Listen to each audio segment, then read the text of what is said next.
seen them on the big screen, heard them on the radio, and read about them in history books. Now find out which celebrities are too proud to admit that they might have grown up in your neighborhood. Welcome to FLX Crossroads on FingerLakes1.com. I'm your host, Brad Backman, and today we count down the top 5 celebrities who have ties to the Finger Lakes region of upstate New York. Now, we tried thinning out the choices and find the celebrities that a lot of people had no idea had ties to the Finger Lakes.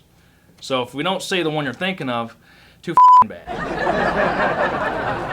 And we also realized that our set looks like Tosh.0's, but it wasn't intentional. This is just the only room we could film this in, with the bricks and the logs, so too bad again.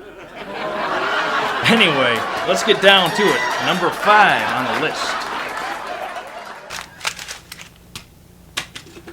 In Lyons, New York, we have Syracuse Orangeman. Crap. I keep forgetting they changed the name to just Orange. Can you imagine if they changed the name to Orange Woman?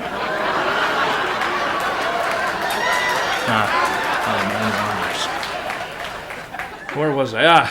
Like I said, from Lyons, New York, we have Jim Boeheim, coach of Syracuse Orange. That's where he grew up, and that's where he learned the fundamentals of basketball. And to this day, he still picks his nose. Picks his team. At number 4. Now we have Ronnie James Dio, who grew up in Cortland. This guy actually replaced Ozzy Osbourne as frontman for Black Sabbath in 1979. And some say that not only did he sing better than Ozzy, but he actually could form full sentences without the use of a teleprompter. Just like me. Actually, can we get a picture of this guy? And look, he looks like Willow. Actually, can we get a picture of Willow side by side? Yeah, Willow's shorter though. That's the only difference. At number 3.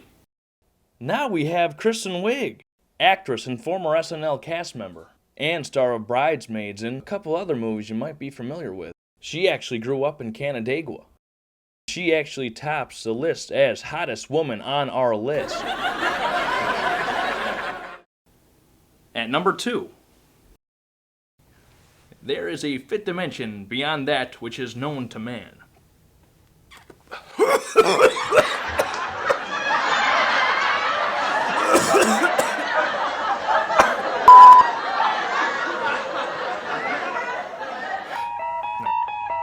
If you recognize that music, then you must be familiar with our number 2 spot. Rod Serling, the producer, writer, and host of the hit show The Twilight Zone, grew up in Syracuse, New York. In fact, his ex-wife still resides on a lakefront property on Cuga Lake in Interlaken that Rod Serling himself resided in. And at number 1. And finally, the man, the myth, the legend, Christopher McDonald. Christopher McDonald? Sorry. Shooter McGavin comes in at number 1. Yet another actor who no one knows what his real name is and will forever be defined at his one breakout role. Shooter McGavin grew up in Romulus, New York, and to this day McDonald can be seen from time to time in this area. And if you're lucky enough to be down at Red's Place in Seneca Falls, New York, Christopher McDonald might run into you. Hopefully not in his car. And we can't forget to thank our weekly video sponsor, Red's Place of Seneca Falls, New York, located on Fall Street. Come on down to enjoy the daily specials and a few drinks with great friends. Thanks for tuning in to FLX Crossroads. I'm your host, Brad Backman.